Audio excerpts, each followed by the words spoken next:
Hey guys, welcome back to a new video. This is part 18 of the e-commerce app playlist, and in this video I'm going to show you how to paginate data from Firestore. So if you're not familiar with paging, basically it's a method to fetch data from a database by small chunks. And to make that clear, let me give you an example. Let's say in our database we have 50,000 products, and we want to show them inside this recycle review, the best product recycle review. Well, if we get them all together and show them all together, the performance of the app will be very slow, and we're gonna just make the user wait a long time until we fetch these products because the size will be very large. And the solution here comes with paging. So we load 10 products, then when the user asks for the next 10 products, we can get them and show them.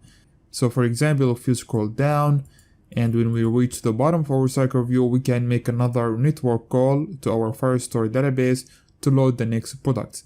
And doing this, we make sure that we don't waste reads from Firestore because in Firestore you get charged by the number of reads and writes. So if you load all the products together, you're gonna waste a number of reads, and you don't want to do that. Okay, let's actually get started. But before this, make sure to add more products in here. So make sure you have at least 15 products so you can see the paging in this recycle review. Okay, now let's go to the view model because we would start from there. And inside the main category view model, in this function fetch best products, we can use this function which called limit. Now if we put 10 in here, that means we only want to fetch 10 products whenever we call this function. Let's run the app to see that. Now as you can see in here, we have more than 10 products, but after we run the app, we should get exactly 10 products. Okay, as you can see now, we have only 10 products in the recycle review. So what we can do here is to change this dynamically according to our page. And for that, we need to create, let's actually create a data class in here. Let's make this internal data class and call this paging info. Okay, so in here we actually need the page of our best of products, and we're going to make this private var page and make this long, initially give it 1, and above here we actually need to create an instance from that class. So let's do that. This will be private val paging equals to paging info, and down here we now can, inside the limit function, we can get that paging info dot page. We actually need to make this public, and then multiply them by 10. And down here we want to increase that page. Whenever we get a new product, we want to increase that page. So in here we would like to get paging info.page plus plus. So what happens here, when we are at the first page, which is page number 1, we're going to fetch the first 10 products, which are these products. And once we got these 10 products, we will directly increase the page in here. So the page will be 2.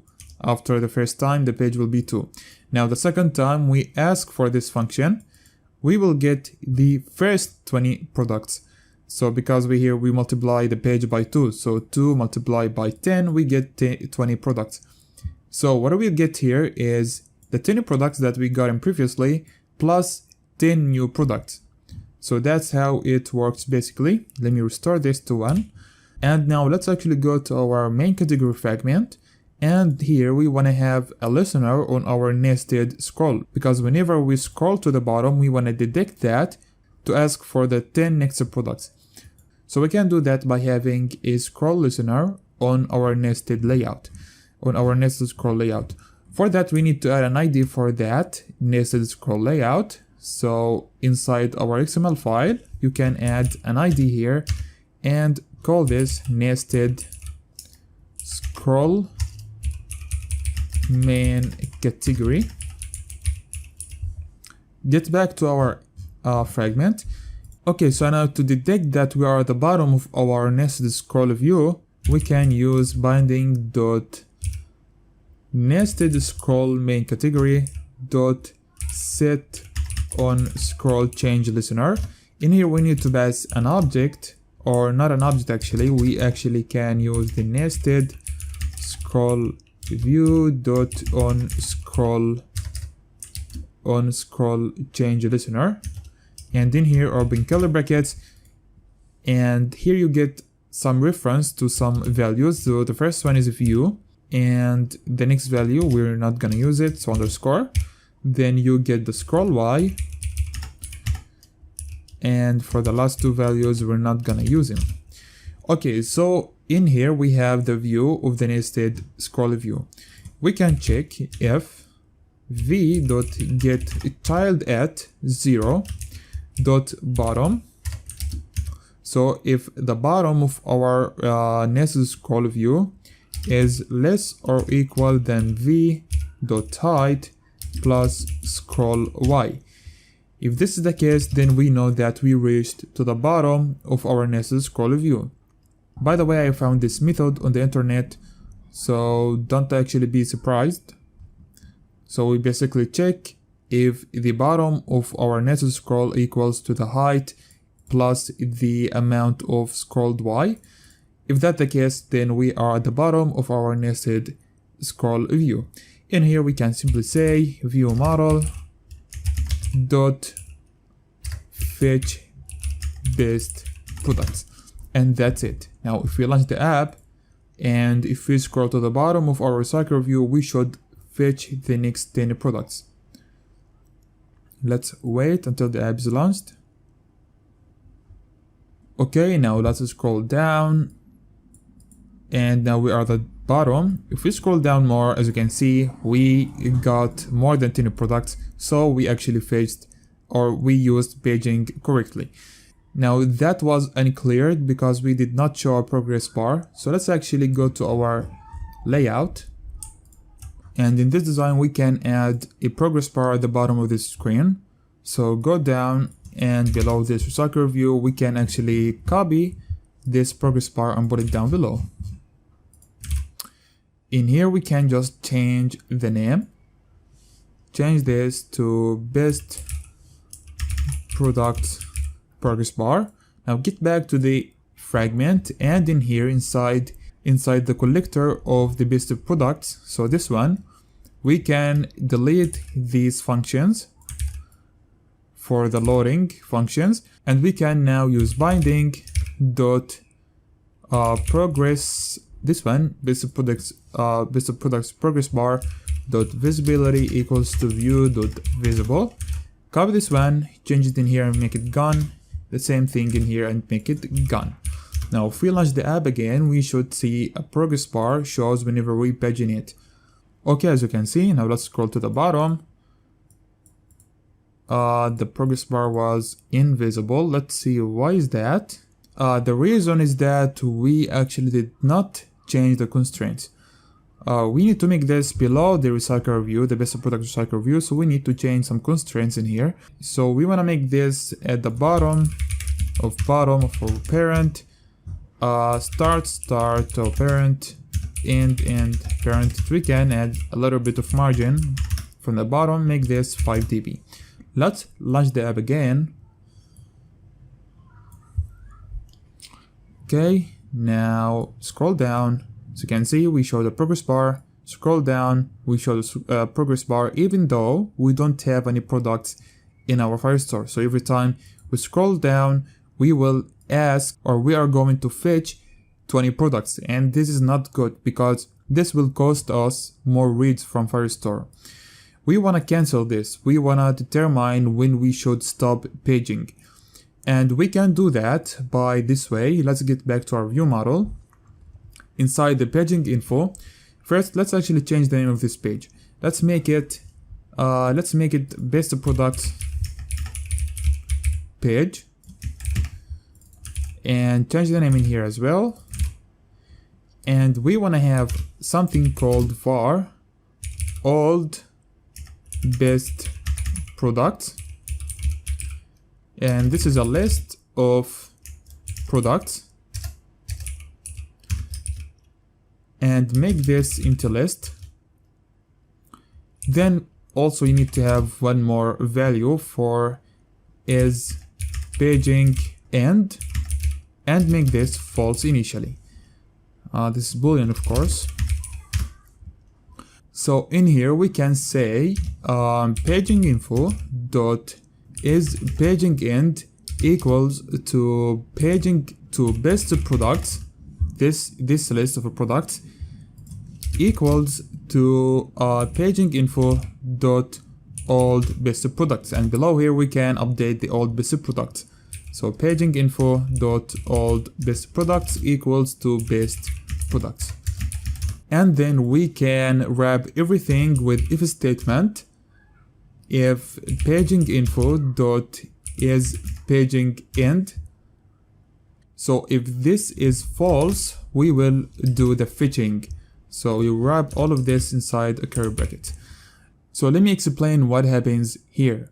We basically have old best products, and this one used to compare the current list with the old list. So if they are equal, then we know that we don't have any more products from Firestore, so we want to end the paging.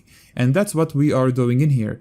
We first updating this value is paging end, and we check if the best products equals to the old product. If this is the case, then we want to change, then we want to actually stop the paging, and if it's not, okay, we can paging it.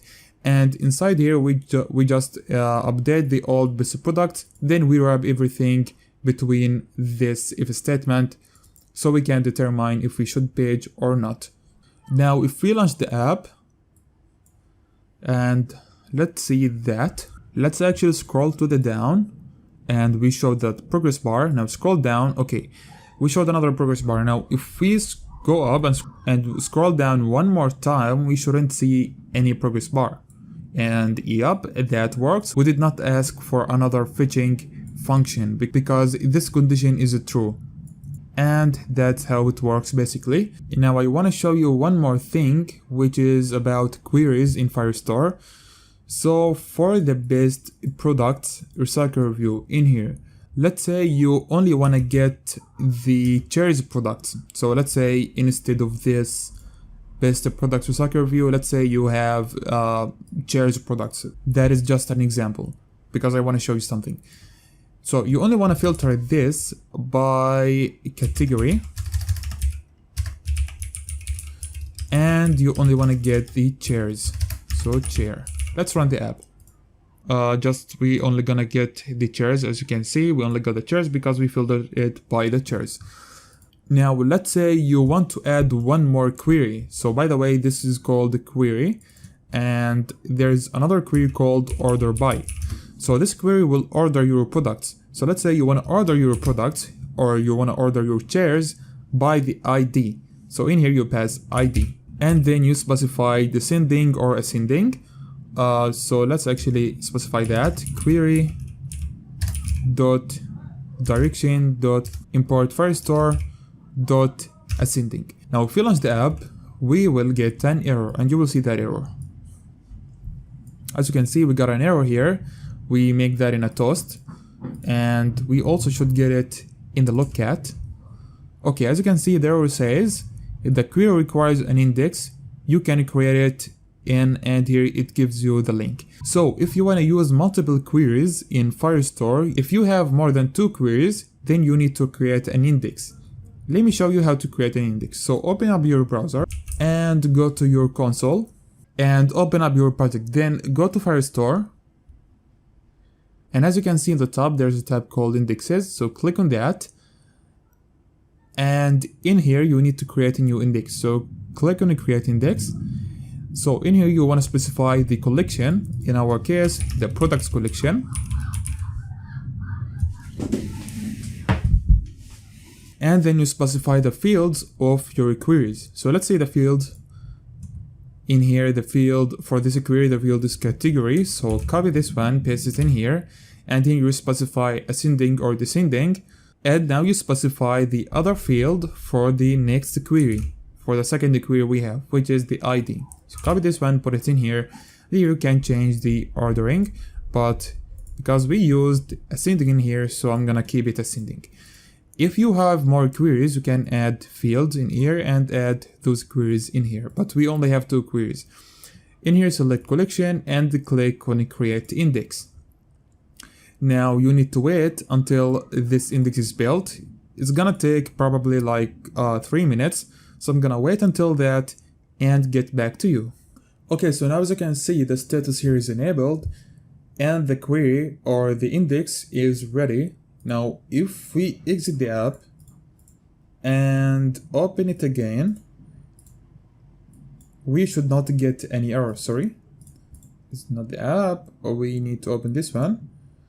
And now if we open it, we should not get an error and everything should work, as you can see. But for me, I'm just gonna restore everything. So we're gonna delete the order by and we're equal to, so I'm gonna delete these queries. But in your case, you might need them, so that's why I wanted to show you that. And everything is okay. Now, one thing you need to do on your own is to implement paging to this recycle view and this one. So implement that on your own. I'm not gonna do it in my videos because it's gonna take the same process, but you need to search about a way how you can detect when you reach to the end of this horizontal recycle view. You can find many solutions on the internet, so make sure to search about that and implement it in your project. Well, that is it for this video. I hope you like it. If you did, don't forget to like this one and subscribe to my channel. You can also follow me on my Instagram page. The link is in the description. Thank you so much for watching. Catch you in the next video.